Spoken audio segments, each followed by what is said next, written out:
Du handball dans cette édition Coupe d'Afrique des Nations handball dames Congo 2018, deuxième défaite de la Guinée depuis le début de cette compétition, battue par le pays organisateur, le Congo, sur le score de 37-20. Depuis Brazzaville, Moussa Campos Souma pour plus de précision. Depuis le dimanche 2 décembre 2018, le Congo abrite la 23e édition de la Coupe d'Afrique des Nations de handball senior, dame deuxième édition, Challenge Feu Edith Lucie Obongo Dimba. Les Guinéennes, après leur faux pas contre l'équipe championne en titre l'Angola lors de la première journée 40-17, l'équipe féminine de handball de Guinée s'est inclinée à nouveau face au pays hôte, le Congo, le lundi 3 décembre dans la poule B 37-20. Devant des supporters congolais acquis à leur cause dans la salle de gymnase Nicole Oba de Brazzaville avant, pendant et après cette rencontre. Pourtant, les Guinéennes se sont montrées très dangereuses dès le début de la rencontre, mais face à des assauts de l'équipe adverse, les dames de la Guinée ont relâché et les Congolaises ont exploité les côtés faibles du Silly handball de Guinée.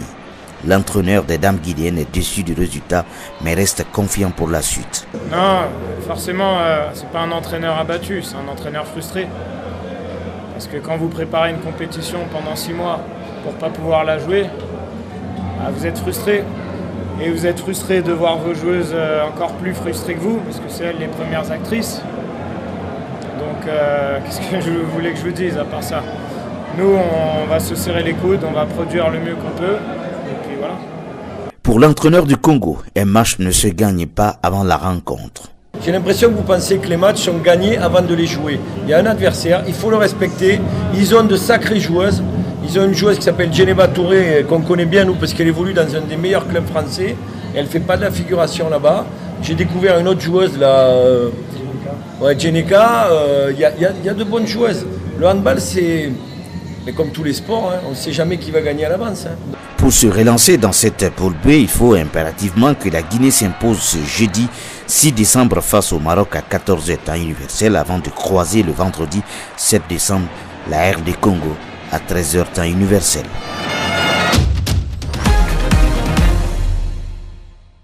Dans l'immensité du grand large congolais, le Kaomba Nord pompe son brut. Vu de l'extérieur, le dernier des navires du pétrolier Total est un monstre avec son pont de 330 mètres et sa torchière haute de 110 mètres. Mais à l'intérieur règne un monde de promiscuité où chaque mètre carré compte. Sous ses allures de monstre des mers, le dernier né des navires Total offre un spectacle impressionnant. Avec ses 330 mètres de long et une torchère qui culmine à 110 mètres de haut, le Kaombo Norte extrait du pétrole à plus de 2000 mètres de profondeur au large de l'Angola. Mais à l'intérieur, les dimensions sont tout autres. L'espace personnel est quelque peu réduit pour la centaine de membres d'équipage. En ce moment, nous avons beaucoup de monde à bord, c'est la phase de démarrage. La plupart des lits sont occupés. C'est donc étroit, mais c'est assez confortable et neuf, alors ça suffit, je dirais.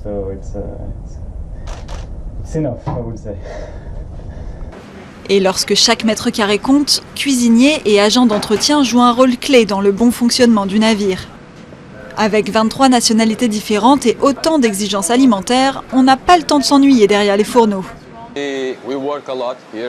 On travaille beaucoup ici. On a trop de pression. Mais c'est un défi et mon objectif est de satisfaire tous mes clients.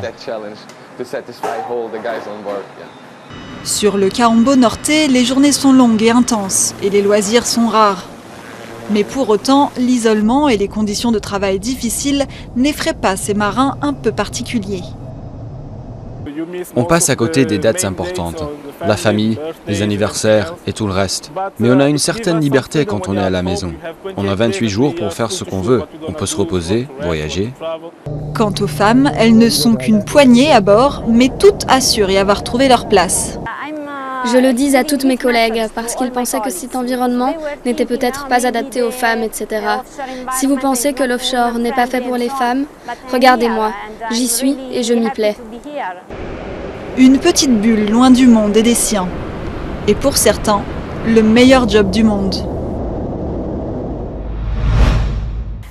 La chancelière allemande Angela Merkel s'approche de la fin de sa carrière politique. Il y a un mois, La chancelière annonçait qu'elle ne se représenterait ni à la tête de son parti, ni en 5e mandat à la chancellerie, première étape de la fin de sa carrière politique d'une exceptionnelle longévité.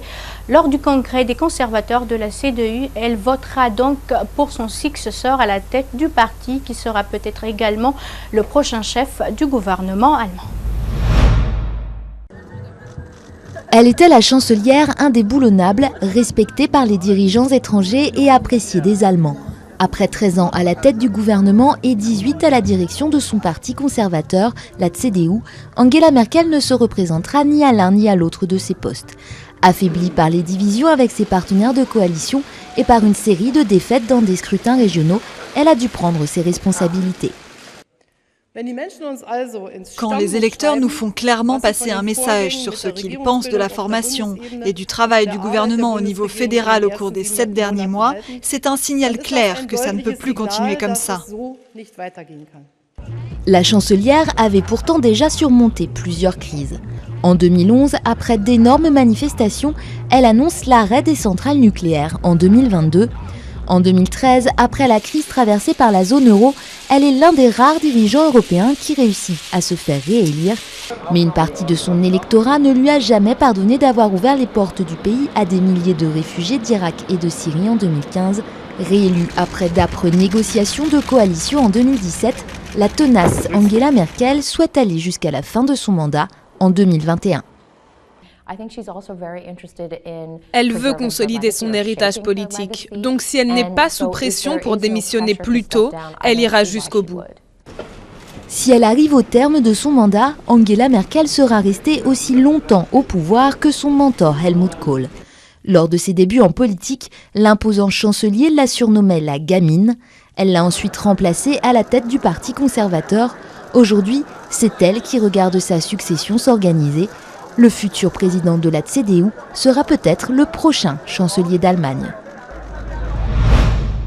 Et voilà qui met fin à cette grande édition d'Information à tous. Merci de l'avoir suivi. Merci également à l'équipe de la rédaction ainsi qu'à celle technique. Surtout, restez avec nous. Le programme continue sur Espace TV. Au revoir.